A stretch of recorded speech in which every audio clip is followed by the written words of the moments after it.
Hello everyone, and welcome to a lesson on arithmetic modeling. Last lesson, we were talking about how to deal with arithmetic sequences. So today we are going to be focusing on how can we model situations that have this arithmetic pattern of just being adding or subtracting, and how we can represent that as an equation. Now, I'm going to point out to you guys that when we model with these sequences, there's only two things that we care about, okay?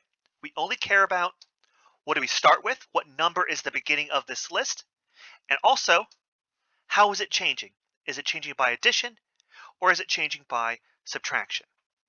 So with that in mind, I'm going to show you guys how we can represent a table, a graph, and a real world situation using explicit or recursive rules.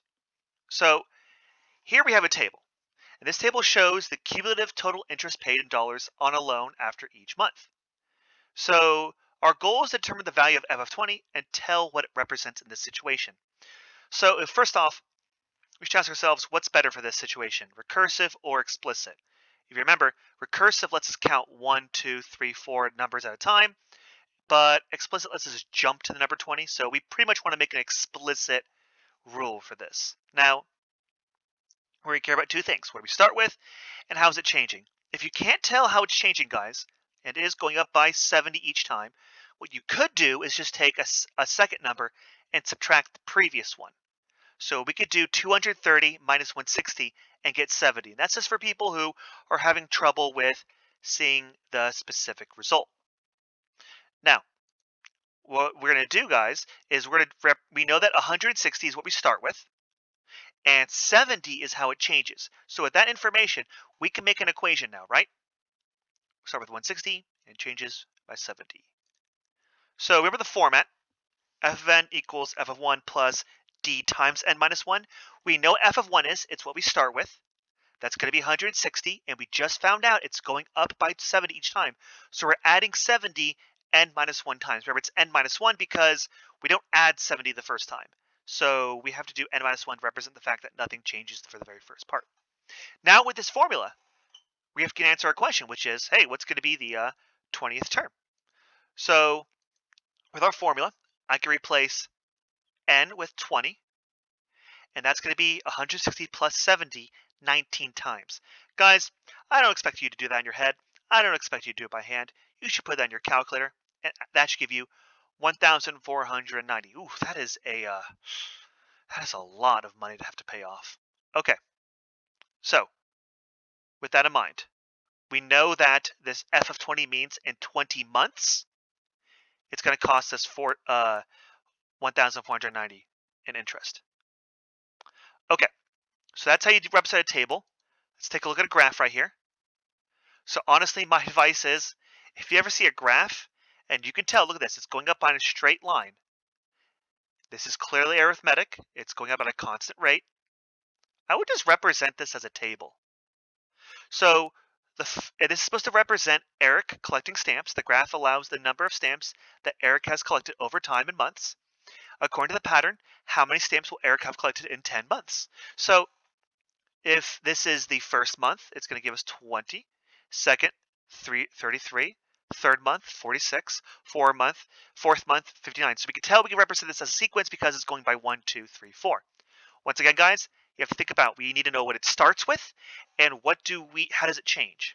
So first off, if you can't tell how it's changing, guys, you can always take a second number and subtract it by the previous one, 33 minus 20, and it's going up by 13 every month. And we also see that our starting is at 20. So using the explicit rule, we're going to write down our equation now. We know that 20 is going to be f of 1 because it starts at 20, and we know that's changing by 13. So if I take my formula, it's going to be f of n equals 20 plus 13 n minus 1 times. Notice how this, by the way, was just like we were dealing with over here, except for the only step right now is that we turn something into a table.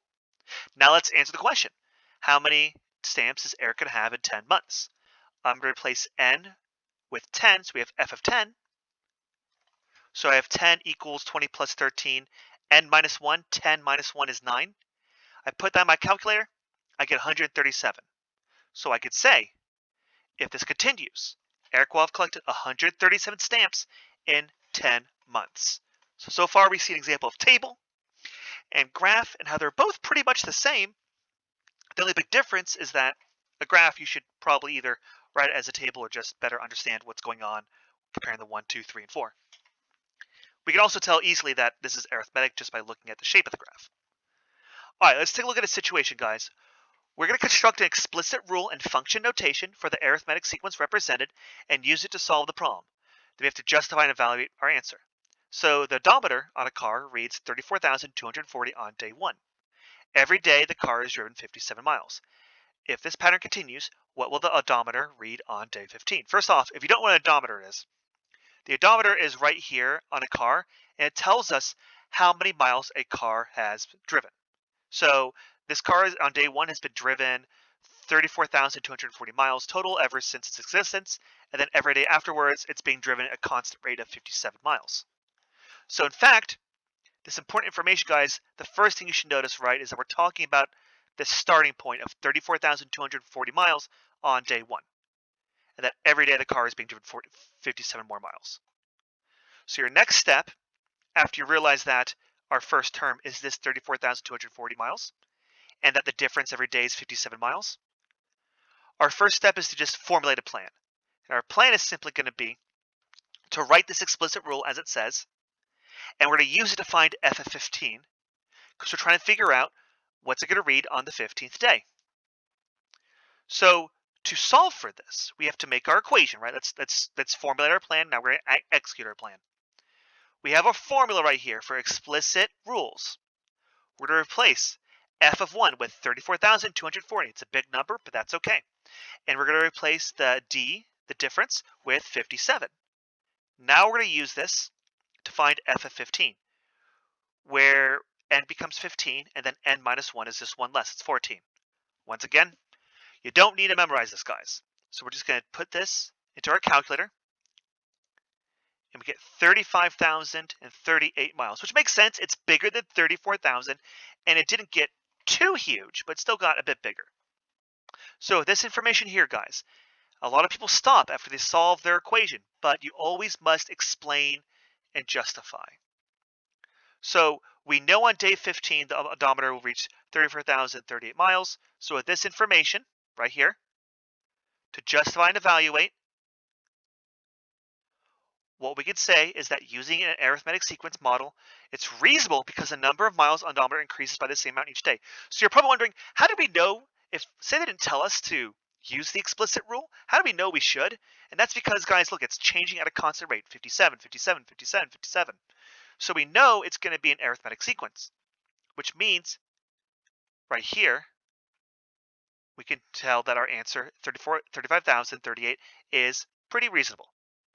If you have any questions on this, guys, feel free to ask me in class. But otherwise, make sure you do your homework and you have a good day. Bye.